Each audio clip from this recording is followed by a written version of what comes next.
Mga pusong malapit, 43,000 ka mga magpamilya ang ginabukusan sang 150,000 ka mga individual ang naapektuhan sa malaing nga panahon sa nakaligan nga duha ka adlaw diri sa aton sa Western Visayas.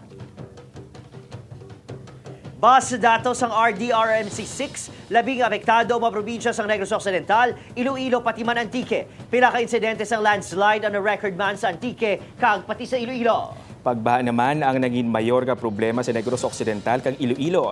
Kahapon sang hapon amat-amat na nga nagpanaog ang tubig baha samtang nagbalik naman sa normal ang level sang tubig sa pila ka mga suba sa Iloilo labi na gid sa Banwa sang Pavia.